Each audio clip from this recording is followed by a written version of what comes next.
Hello, happy Friday, and welcome everyone to another episode of Daily Magic. I am your host, Tiffany Saska, and I feel really blessed and super excited to share with you one of the most amazing people, humans, authors that I've come across in recent times. So her name is Willow Green, and she is an author, she's an herbalist, she's a coach. She's so much more than I'm going to define her as or put her in the box as. So I'll let her speak for herself. But she is the author of I'm Sober, Now What? Moving Through the Fear, Anxiety, and Humility of Life on Life's Terms. There we go. So via Skype, we have Willow Green. Welcome, Willow. How are you? Thank you. I'm so amazing. Thank you so much, Tiffany. It's so good to see you again. Oh, it's so good to be seen by you. And I have to tell you, as I was reading your book, I was just poring over every page, and every page is packed with so much good information. It really is inspiring. One thing that kept coming to me was, it seems like your intention was so clear on the why you wanted to get all of these tools out into the world and disseminate them and to empower people. But I was also interested in thinking kind of your backstory on what was that true pivotal moment that made you decide to birth this baby into being. The book? Yeah. I've always... Sorry. Were you not done asking? Oh, no, I'm totally... Okay, no. sorry. Yeah? So, honestly, I had always wanted to write a book, and it just happened to be the moment. For 8 months, I was living on the beach, and the opportunity arose. I met this book coach, and I hired her, and I said, how do I put this into display? And I decided in August of 2016 to write the book, and I published it in January of 2017. It's one of those I just decided, and it was time. It's brilliant. And I love the fact that oftentimes when you pick up a book of this nature, right, of a self-help type of nature, there's a lot of really great advice, but not real practical tools. And this book truly is packed with tools that will help shift not only yourself, your perception, and you even have information on relationships. So I find that gives it so much more value because it is really, really practical. So I just kind of want to congratulate you on that, because I think that is really important. I want to go to the book. So on page 15, it's the introduction. One of the first things that you define for us is the word fail. And you define it as fearless and intense leadership. I love that. So can you explain a little bit further what you mean by that? Well, you have to fail in order to learn. A lot of people, and especially in my addiction, what we do is beat ourselves up. We beat ourselves up for failing. We beat ourselves up for falling. But if we don't fall, how do we learn? Babies fall over and over, but they get back up. And if we follow the crowd, then how does anything actually come into fruition? And so in order to be a leader, in order to create anything, you have to fail. You fail a million times before you actually learn something. It's how we learn. So I don't see failure as something to beat ourselves up over like I used to. Now I see it as, wow, this is I've learned so much. As long as you learn from any experience, it's a gift. And so that's kind of how I see that. And leading and not being afraid to fail is leadership, because a lot of people they don't do what they want to do, and they don't follow their heart or their passion because of the fear of failing. Whereas I see the fear of failing over and over as the path to getting to wherever I need to go. Yeah, I absolutely agree. And so can you just give us some quick tips on how people can overcome that sense of fear. Now, again, I know your book is packed with tools and tricks and tips, but just for the viewer at home that may be in this state of fear of failure, what can you offer them right now? That fear and excitement feel the same in our body. Ooh. So when something scares you, turn it into, in your mind, say, wow, this is exciting. And think of a roller coaster, or think of something that you're so excited to do, and now change that fear into, wow, yay, and make yourself not be able to wait to do it. Oh, I love that. So really tricking your mind to be in tandem, or to work with your body's response that is so natural, and it's all of that adrenaline running through your system. Right. I love it. So instead of allowing the adrenaline to paralyze us, instead we can use the adrenaline to empower us. Yeah, fuel and propel us forward. I love it. I want to also read another quote. There's so many good quotes in this book, by the way. Thank you. Really, it's very inspired. So on page 28, you are in charge of your own recovery. It says, pain is inevitable. Suffering is a choice. I love that. Pain is inevitable, right? Suffering is a choice. Talk to me about that, Willow. Well, we all encounter pain. Yeah. When we learn about our shadow self or our darkness, it hurts. It hurts to know we hurt people. It hurts to know that the decisions we made are why we're in pain. But we have two choices. Hold on to that pain and continue to torture ourselves and tell ourselves horrible stories, or use the wisdom gained, release the suffering, and turn it into empowerment. I had toxic relationships.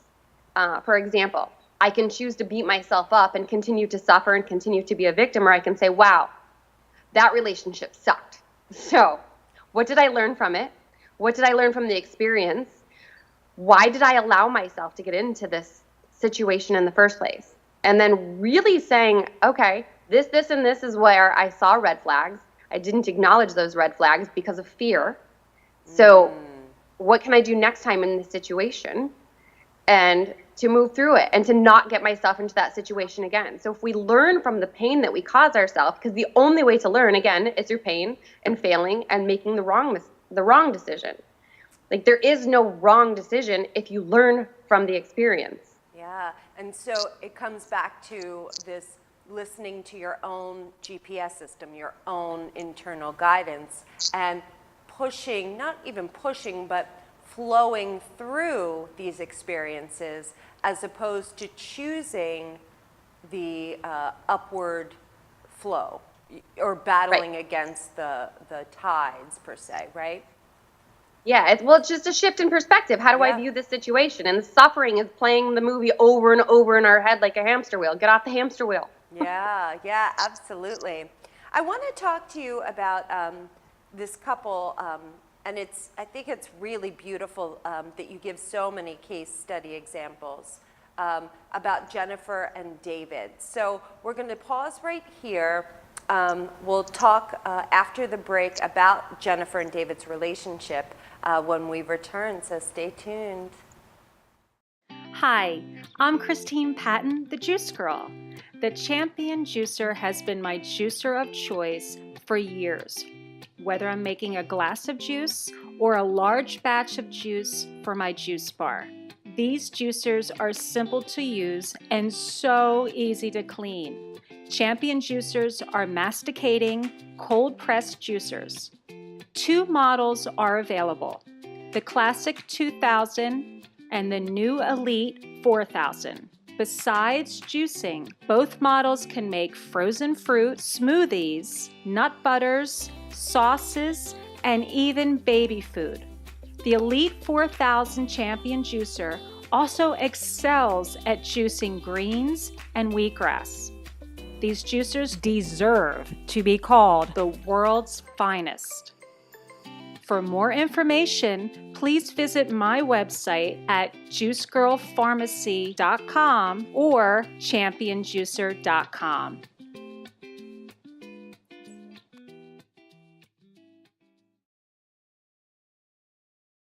Hi, I'm Christine Patton, the Juice Girl. The Champion Juicer has been my juicer of choice for years, whether I'm making a glass of juice or a large batch of juice for my juice bar. These juicers are simple to use and so easy to clean. Champion juicers are masticating, cold-pressed juicers. Two models are available, the Classic 2000 and the new Elite 4000. Besides juicing, both models can make frozen fruit, smoothies, nut butters, sauces, and even baby food. The Elite 4000 Champion Juicer also excels at juicing greens and wheatgrass.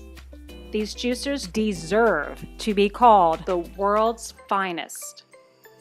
For more information, please visit my website at juicegirlpharmacy.com or championjuicer.com.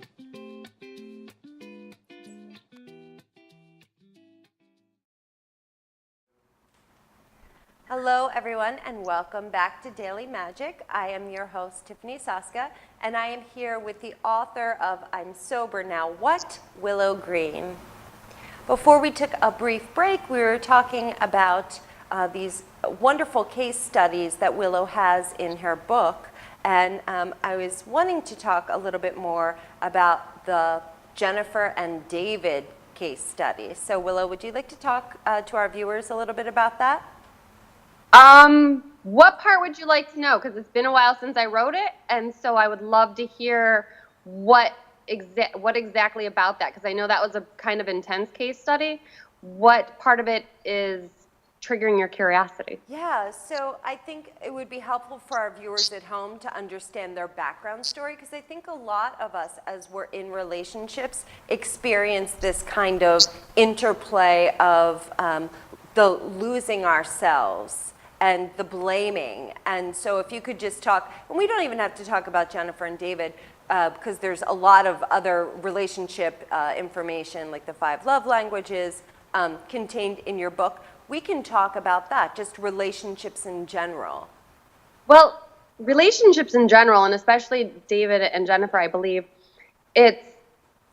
we're attracted to our polar opposite or our shadow selves. Yes. And until we actually heal ourselves, we try to save or treat another person the way we want to be treated. And unfortunately, we usually attract our opposites. And so with Jennifer and David, they were triggering each other's opposites. He was a savior. His love language was words of affirmation. Mm-hmm. She was a warrior and really didn't know how to accept help or take responsibility for herself. And her love language was acts of service. And so their ability to communicate was off. And one of his biggest triggers was abandonment. And when she needed time and space, she needed to walk away. And so the way that they communicated triggered each other's worst fears. He had money, and she needed his help. And she didn't know how to accept or ask for help. So again, they triggered each other's deepest fears, and neither one of them really knew how to accept themselves at that time and really recognized what it was triggering inside of them. Yeah, and I love that you wrote on page 38, our shadow can sometimes be referred to as character defects. Please do not fall into the rut of believing that you have a defect. You are not defective. You just need a different approach to this situation. So I think that pretty much sums up this idea of, I think for a lot of people, and I know maybe some of you at home, think of shadows as being flaws or as being, like you said, Willow, defective. And I think your book really does a beautiful job of highlighting how we can overcome them, and they are just traits and they are just choices. Would that be fair? It is, and when we call them character defects, it's interesting because that's like saying my arm hurts, and so if we have to remove the character defect, that's like saying, okay, my arm hurts, let's just cut off my arm since it hurts, and then become a whole person. You cannot take away a piece of yourself, whether it be physical or emotional, and consider yourself a whole person. Our character defects are actually teaching us where to look at ourselves and what we need to shift to turn those into our greatest assets. Beautiful. So when Jennifer was able to, and David, look at themselves and say, wow, why is this triggering me? Wow, I have this as a fear inside of me. He's not doing this to me. This is actually a part of me that is being triggered and reacting to something. And look at ourselves. It's teaching us where we need to practice self-love and how we need to love ourselves and nourish ourselves. So if we nourish those parts of ourselves that are fearful and triggered, that is how we become whole again. I love it. And that truly is the ultimate, the ultimate goal. If, I hate to use that word, I'm using it very loosely, but in order to live a joyful, loving, peaceful, authentic version of yourself, we want to get into that state of balance and of holism. Would that be fair? Absolutely. Yeah. And that's why we attract people and partners that bring out the worst in us until we love ourselves. That, and only then can we attract the partner that is going to bring out the best of us, because we're showing up with our best. I love that. Yes. Pain attracts pain. Fear attracts fear. Woo. Love attracts love. So when we love ourselves fully, then we can enter into a healthy relationship. Until then, we are settling and attracting people that have fears that complement our fears. We save each other and then resent each other. Yeah, and I think to your point, Willow, I think from what I hear or what I've experienced in my own personal life, I think there's such a tendency for us as a culture to say, that's not my problem. If only he would change, or if only she would change, or if she didn't talk so loud, or if he didn't do that. And I think what we fail to recognize is we are being given little nuggets of truth of what we have to look at within our own selves, and that's very difficult, and it can be very eye-opening. Yeah. It's amazing. That's actually, I'm working on a second book right now called Shatter the Illusion, Invoking True Love, and it's all about understanding these triggers, understanding relationships, and turning every relationship that we've had into our greatest strength and learning from it. What do we learn from this? How did I walk away from this relationship with wisdom? How am I not a victim? What did I learn about myself to practice self-love so that now I attract someone else? Because again, if we dated the hustler, if we dated the narcissist, if we dated whatever, if our best friend was this, our best friends were that, because it's not just about love, it's about every relationship we have, friends, who we attract. Alignment. I mean, and it's beautiful. And so, because I'm doing a workshop on that too, to help people really rewrite their story, because we get stuck in this victim mode. Oh, well, he did this to me. It was his fault. The relationship ended because of blah, blah, blah. No. Why was I in that relationship? And then how did I find my strength to walk away? Oh, Willow, I could talk to you for days, really, at least a couple more times, because there's still so many points in this book that I haven't even covered. And unfortunately, we have to wrap it up. But I do want to just do a really quick, I want to I just want to point something out in the book too. I love this. And probably the most common thing that I hear as a coach is, how do I find my life purpose? And you raise an awesome question. You say, if I had all the money in the world, unlimited resources, and could do anything, what would I do? What would I be so excited about to jump out of bed and do in the morning? I can't agree more. I think, do you want to just quickly talk about that? Well, I think it speaks for itself. I mean, you and I clearly do what we love. I love helping people. I love being of service. I wake up in the morning and I meditate and I say, Spirit, how can I be of service today? Guide me. And then I surrender, trust, and allow. And I allow my body to take me wherever I need to go, and trust whatever strange message I'm getting, because I get some strange messages, but I tell you what, I end up in some phenomenal places, meeting some amazing people, and am able to be of service. And it's beautiful. And that's how I run my life now. Oh, well, Willow, it has been such a pleasure. Really, I wish it was longer. Again, the title of the book is I'm Sober, Now What? Practical Guide, asks a lot of thought-provoking questions, gives a lot of really good information packed into this book. Her name is Willow Green. Willow, would you please let everyone know where they can find you? Thank you so much, Tiffany. Yeah. My website is ilovewillowgreen.com, and it's that because I had to love me before I could show up and be of service for you. So I also have a page on Facebook, I Love Willow Green, and or just Willow Green. You can friend me on Facebook. So Facebook, or again, my website, ilovewillowgreen.com. There's some blog posts and some other information there too. Well, Thank Willow, you. again, it has been so fabulous. I hope you have an amazing weekend. I will have to have you back on, even just to go over the rest of your first book. I'm excited to dive into your second book. Really, it has been a pleasure and a joy. I hope you have a fabulous weekend, and I look forward to seeing you, hopefully in the physical form sooner than later. And for my viewers at home, I hope you have a wonderful, wonderful weekend. Thank you. Thank you.